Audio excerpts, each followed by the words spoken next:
গণিত চতুর্থ বর্ষের সুপ্রিয় শিক্ষার্থীবৃন্দ, আসসালামু আলাইকুম। আশা করি তোমরা সকলেই ভালো আছো।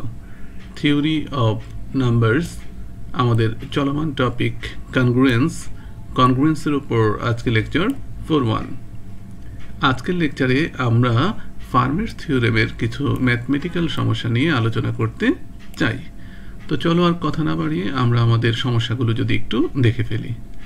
প্রিয় শিক্ষার্থীবৃন্দ, তোমাদের সম্মুখে আমি প্রথম যে ম্যাথমেটিক্যাল সমস্যাটি রেখেছি, আমরা যদি তার কোশ্চেনটি একটু পড়ি। If P is prime and P not divides A এবং P not divides P, then show that P divides A to the power P minus one minus B to the power P minus one. এটি আমাদেরকে প্রমাণ করতে হবে। তাহলে প্রথম আমাদেরকে কি করতে হবে? প্রথম আমাদেরকে যে কথাটি লিখতে হবে, since P is prime and p not divides a, p যদি not divides a হয় তাহলে তুমি খুব সহজেই বলতে পারো a এবং p এর জিসিডি কত? 1। কারণ প্রাইম নাম্বারের সাথে প্রাইম নাম্বারের মাল্টিপল ব্যতীত যে কোনো সংখ্যার জিসিডি কত? 1। আশা করি তোমরা বুঝতে পেরেছো। এখন যদি আমরা দ্বিতীয় অংশটা একটু দেখি, এখানেও কিন্তু p is a prime, p সংখ্যাটা কিন্তু নিশ্চিতভাবে উভয় ক্ষেত্রেই প্রাইম, এবং p not divides b। তাহলে একই যুক্তিতে আমরা বলতে পারি যে বি এবং পির জিসিডি কত হবে? 1। ওকে, তাহলে কিন্তু আমরা জেনে গেলাম পি সংখ্যাটি প্রাইম এবং এপি ইকুয়াল টু 1, পি সংখ্যাটি প্রাইম এবং বিপি ইকুয়াল টু 1। তাহলে আমরা কিন্তু খুব সহজেই ফার্মের থিওরেম প্রয়োগ করতে পারি, কারণ ফার্মের থিওরেমের যে প্রাথমিক কন্ডিশন সেটি কিন্তু আমরা পূরণ করতে পেরেছি। পি সংখ্যাটি প্রাইম এবং এপি ইকুয়াল টু 1, পি সংখ্যাটি প্রাইম এবং বিপি ইকুয়াল টু 1। তাহলে আমরা প্রথমটির ক্ষেত্রে যদি বলি পি সংখ্যাটি প্রাইম এবং এপি ইকুয়াল টু 1, তাহলে ফার্মের থিওরেমের মাধ্যমে আমরা লিখতে পারি A to the power P minus 1 congruence 1 modulo P. Okay, এখন আবার দ্বিতীয় ক্ষেত্রে আমরা বলতে পারি পি ইজ প্রাইম এবং বিপি ইকুয়াল টু 1, তাহলে তুমি লিখতে পারো B to the power P minus 1 congruence 1 modulo P. তাহলে প্রথমটিকে 1 নম্বর ইকুয়েশন বলো, দ্বিতীয়টিকে 2 নম্বর ইকুয়েশন বলো। এখন কনগ্রুয়েন্সের সূত্র অনুসারে তুমি 1 থেকে 2 বিয়োগ করে দাও। প্রিয় শিক্ষার্থীবৃন্দ, এখন আমরা ইকুয়েশন 1 থেকে ইকুয়েশন 2 বিয়োগ দিতে চাই। তাহলে আমরা কি পাই? আমরা পাই A to the power P minus 1 minus B to the power P minus 1। দেখো আমরা লিখে ফেলেছি A to the power P minus 1 minus B to the power P minus 1। মাঝে আমরা কনগ্রুয়েন্স দিলাম, আর ডান পক্ষে আছে 1 আর 1, তাহলে এই 1 মাইনাস 1 কত হয়? 0। আশা করি তোমরা খুব সহজেই ধরতে পারতেছো। তাহলে তুমি পেলে A to the power P minus 1 minus B to the power P minus 1 congruent 0। আর তুমি জানো মডুলিও আমাদের কত থাকবে? উভয় ক্ষেত্রে পি আছে, তাহলে আমাদের এখানে মডুলিও পি থাকবে। ওকে, তাহলে তুমি এখান থেকে জেনে গেলে A to the power P minus 1 minus B to the power P minus 1 congruent 0 modulo P. তো এই কথাটির ব্যাখ্যা কি? এই কথাটির ব্যাখ্যা হলো পি দ্বারা যদি তুমি A to the power P minus 1 minus B to the power P minus 1 এই অংশটিকে অর্থাৎ বাম পক্ষকে যদি তুমি ভাগ করো, তাহলে রেসিডিউ তুমি কত পাও? 0। এটি কনগ্রুয়েন্সের নিয়ম অনুসারে এই লাইনটির ব্যাখ্যা। তাহলে সেটি যদি আমরা লিখে ফেলি যে P divides A to the power P minus 1 minus B to the power P minus 1, অর্থাৎ পি দ্বারা A to the power P minus 1 minus B to the power P minus 1 নিঃশেষে বিভাজ্য। এটি কিন্তু আমাদেরকে প্রমাণ করতে বলেছিল। আশা করি তুমি প্রমাণটি বুঝতে পেরেছো। তো চলো আমরা আমাদের দ্বিতীয় সমস্যার দিকে দৃষ্টিপাত করি। If P is prime then show that 1 to the power P minus 1 plus 2 to the power P minus 1 plus dot dot dot P minus 1 to the power P minus 1 plus 1 congruent 0 modulo P, and p minus 1 factorial to the power p minus 1 congruence 1 modulo p। তো চলো আমরা দেখি কিভাবে আমরা এর প্রমাণটি করতে পারি। তো আমরা যদি তার সমাধানের দিকে যদি একটু দৃষ্টিপাত করি, তাহলে আমরা কিন্তু দেখতে পাই যে পিটা যদি প্রাইম নাম্বার হয়, আমরা এখানে লিখে ফেলছি সিন্স পি ইজ প্রাইম, তাহলে আমরা কিন্তু জানি পির সাথে পি এবং তার মাল্টিপল ব্যতীত যে কোনো সংখ্যার জিসিডি কত? 1। আমরা সেই কথাটি একটু লিখে ফেলতে চাই। সো 1p ইকুয়াল টু 1, পির সাথে 1 এর জিসিডি 1, 2p ইকুয়াল টু 1, পির সাথে 2 এর জিসিডি 1, 3p ইকুয়াল টু 1, পির সাথে 3 এর জিসিডি 1, এবং পির সাথে তার পূর্ববর্তী যে সংখ্যা p মাইনাস 1 তার জিসিডিও কিন্তু 1, মানে p minus 1 comma p equal to 1। তাহলে পির সাথে তার মাল্টিপল ব্যতীত অন্য যে কোনো সংখ্যার জিসিডি 1, এক্ষেত্রে আমরা তার আগের সংখ্যা পর্যন্ত সংখ্যাগুলোর জিসিডি যে 1 সেটি আমরা লিখে ফেললাম। আচ্ছা, এখন কিন্তু আমরা ফার্মের থিওরেমের যে কন্ডিশনটা আছে সেটা কিন্তু আমরা এখান থেকে পাচ্ছি যে পি সংখ্যাটি প্রাইম এবং 1p = 1, পি সংখ্যাটি প্রাইম এবং 2p = 1, পি সংখ্যাটি প্রাইম এবং 3p = 1, পি সংখ্যাটি প্রাইম এবং p-1, p = 1।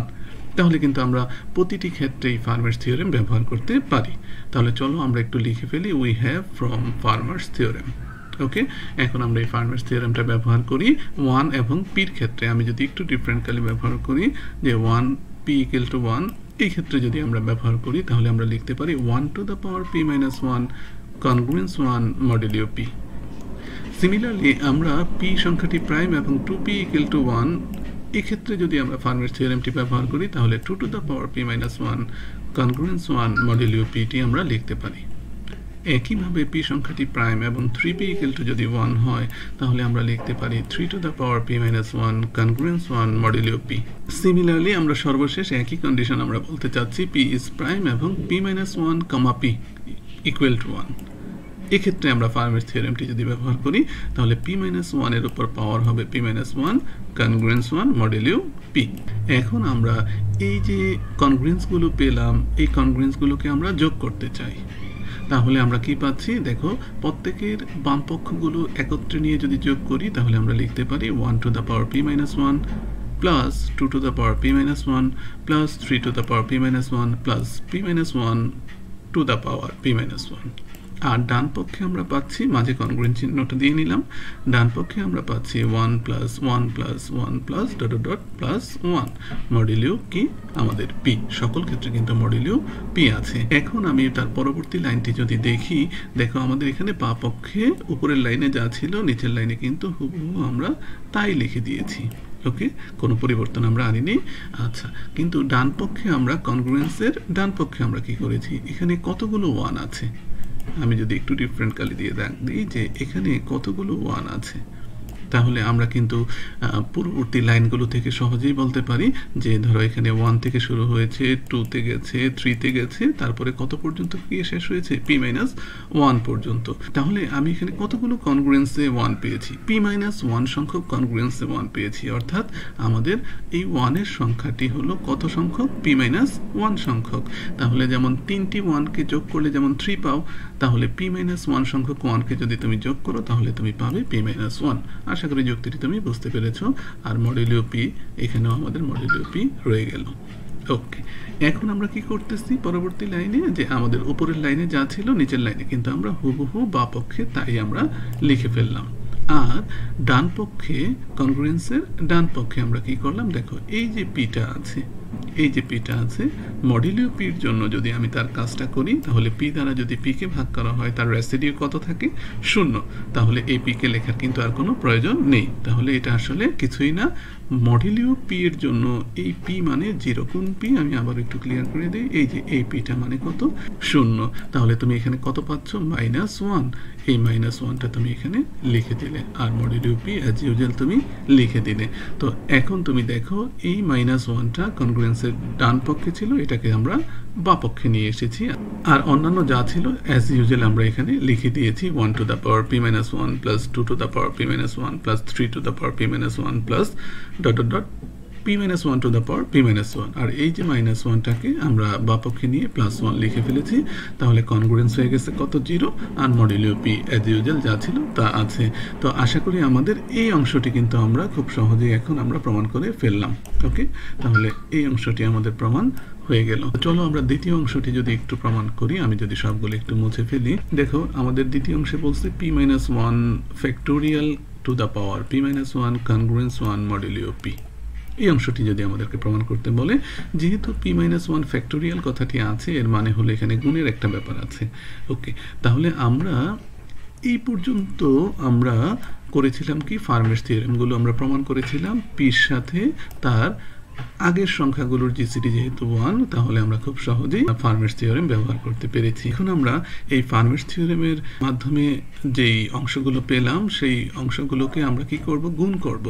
অর্থাৎ অ্যাগেইন বাই প্রোডাক্টিং, আমরা এখন গুণ করব অল দিস কনগ্রুয়েন্স, অর্থাৎ এখানে যে কনগ্রুয়েন্সগুলো পেলাম ফার্মের থিওরেমের মাধ্যমে আমরা সবগুলো কনগ্রুয়েন্স এখন আমরা গুণ করব। প্রথম প্রমাণটির জন্য আমরা কি করেছি, যোগ করেছি। দ্বিতীয় প্রমাণটির জন্য আমরা কি করব, আমরা সবগুলোকে গুণ করে দিতে চাই। এখন যদি আমরা গুণ করি তাহলে 1 to the power p minus 1, এই যে 1 to the power p minus 1 গুণ 2 to the power p minus 1 গুণ 2 to the power p minus 1, একইভাবে 3 two the power p minus 1 গুণ করে দিব। আমরা বামপক্ষে p minus 1 to the power p minus 1, আমরা বামপক্ষে 3 to the power p minus 1 into dot dot dot p minus 1 to the power p minus 1, অর্থাৎ সবগুলো আমরা এখানে গুণ করে দিলাম। আর আমাদের ডান পক্ষে সকল ক্ষেত্রে কিন্তু 1 আছে, দেখো তুমি এখানে 1 আছে, এর মানেটা দাঁড়ালো যে সবগুলো 1 কে গুণ করলে কিন্তু আমরা 1ই পাবো। আর সকল ক্ষেত্রে মডেলিও কি p, সকল ক্ষেত্রে মডেলিও হলো আমাদের p। তা আশা করি আমাদের মডেলিওটা কেমন হবে, p হবে। তাহলে এখন তুমি দেখো যে 1 to the power p minus 1 গুণ 2 to the power p minus 1 গুণ 3 two the power p minus 1 গুণ p minus 1 to the power p minus 1, এই অংশটির দিকে যদি আমরা খেয়াল করি যে প্রত্যেকের উপরেই পাওয়ার কত আছে, p minus 1, তাহলে আমরা টোটালের উপর পাওয়ার p minus 1 দিয়ে নিলাম। আর প্রত্যেকটি সংখ্যা আমি যদি একটু ডিফারেন্টলি ব্যবহার করে দেখাই, 1 এবং 2 এবং 3 dot dot dot dot p minus 1, এদেরকে যদি আমি ফ্যাক্টোরিয়াল আকারে লিখি তাহলে আমি কিন্তু খুব সহজেই লিখতে পারি p minus 1 ফ্যাক্টোরিয়াল। তাহলে 1 into 2 into 3 into p minus 1 মানে কি, মানে হলো p minus 1 ফ্যাক্টোরিয়াল। আর তাদের উপর পাওয়ার আছে কত, p minus 1। আর ডান পক্ষে তো কনগ্রুয়েন্সের পরে কত আছে, 1 আছে ডান পক্ষে, আর মডেলিও অ্যাজ ইউজুয়াল p আছে। তাহলে দেখো আমাদের দ্বিতীয় অংশ খুব সহজেই প্রমাণ হয়ে গেল।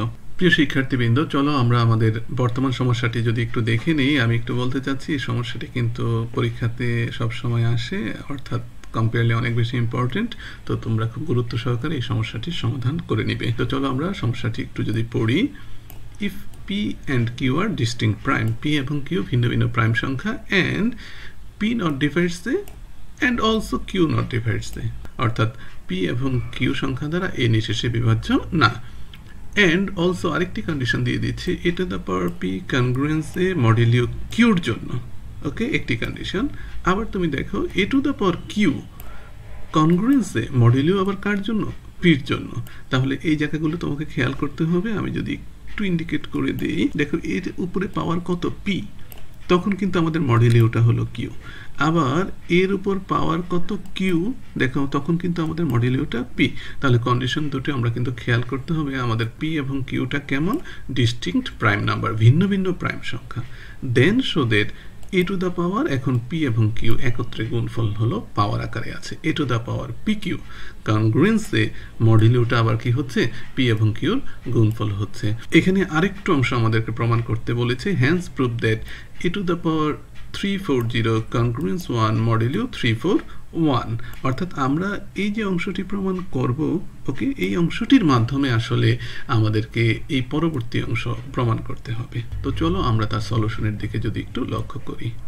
ওকে, তাহলে তুমি দেখো এখানে আমাদের যে অংশগুলো দেওয়া আছে, হ্যাঁ, আমি যদি একটু মুছে ফেলি আর এখানে বলি যে a to the power p কনগ্রুয়েন্সে মডেলিও q, এটাকে আমরা 1 নাম্বার ইকুয়েশন হিসেবে আমরা দিয়ে দিলাম এই কনগ্রুয়েন্সটিকে, a to the power p কনগ্রুয়েন্সে মডেলিও q। আর আমরা a to the power q কনগ্রুয়েন্সে মডেলিও p টাকে, এই কনগ্রুয়েন্সটিকে আমরা 2 নাম্বার ইকুয়েশন হিসেবে লিখে ফেলি, a to the power q কনগ্রুয়েন্সে modulo কত, p, এটিকে আমরা 2 নাম্বার ইকুয়েশন হিসেবে আমরা লিখে ফেলি। ওকে, এখন আমরা 1 নাম্বার ইকুয়েশনের উভয় পক্ষকে পাওয়ার কত করতে চাই, পাওয়ার q করতে চাই। এখানে কত ছিল, পাওয়ার p, এখন কিন্তু আমরা দেখো পাওয়ার করতে চাচ্ছি q। তাহলে আমাদের বাম পক্ষে হবে a to the power pq, আর ডান পক্ষে হবে শুধু a ছিল, তাহলে আমরা নতুন করে কোন পাওয়ারটা করতে চাচ্ছি, q, তাহলে এখানে হবে a to the power q। আর মডেলিও কিন্তু অ্যাজ ইউজুয়াল যা ছিল তা থাকবে। আমরা কিন্তু চাইলেই আমরা বলেছি, আমরা একটা প্রপার্টিতে বলেছি কনগ্রুয়েন্সের, যে উভয় পক্ষকে তুমি বর্গ করতে পারো, উভয় পক্ষকে তুমি কিউব করতে পারো, হ্যাঁ। আর আমরা এখানে উভয় পক্ষকে কত পাওয়ার করলাম, কিউতম পাওয়ার করলাম। আশা করি তুমি 3 নাম্বার ইকুয়েশন বুঝতে পেরেছো। তো সিমিলারলি আমরা 2 নাম্বার ইকুয়েশনকে উভয় পক্ষে পাওয়ার p-তম পাওয়ার করতে চাচ্ছি উভয় পক্ষে। তাহলে তুমি দেখো a to the power q ছিল, এখন তুমি পেয়ে গেলে a to the power pq। আর এখানে ডান পক্ষে শুধু a ছিল, তাহলে তুমি উভয় পক্ষে পাওয়ার কত করতে চাচ্ছ, p, তাহলে তুমি এখানে পাবে a to the power p। আর আমাদের মডেলিও p অ্যাজ ইউজুয়াল, আমাদের মডেলিও p-টা রয়ে গেল। এটা আমাদের 4 নাম্বার ইকুয়েশন হিসেবে আমরা নিয়ে নিলাম। আমি 3 এবং 4 ইকুয়েশনটি পাওয়ার ক্ষেত্রে বা কনগ্রুয়েন্স দুটি পাওয়ার ক্ষেত্রে যে বিষয়টির দিকে আমি লক্ষ্য রেখেছি তা হলো, আমি যদি সবগুলো একটু মুছে ফেলি, যে এখানে A to the power P ছিল, কিউর অভাব ছিল, তাহলে আমি উভয় পক্ষকে কিউতম পাওয়ার করে ফেলেছি।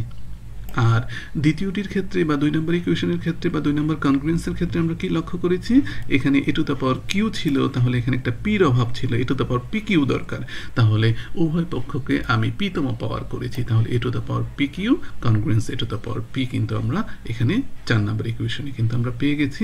অর্থাৎ 3 এবং 4-এর যদি তুমি বাম পক্ষের দিকে খেয়াল করো, উভয় ক্ষেত্রে কিন্তু A to the power P Q A to the power P Q আমি পেয়ে গেছি, যেটা আমাদের প্রমাণের ক্ষেত্রে অনেক বেশি কাজে লাগবে। তো আশা করি তুমি বিষয়টি বুঝতে পেরেছো। এখন আমরা দেখো, আমাদের এখানে আরেকটি কন্ডিশন দেওয়া ছিল, P Q R distinct primes এবং পি দ্বারা এ নিঃশেষে বিভাজ্য না এবং কিউ দ্বারাও এ নিঃশেষে বিভাজ্য না।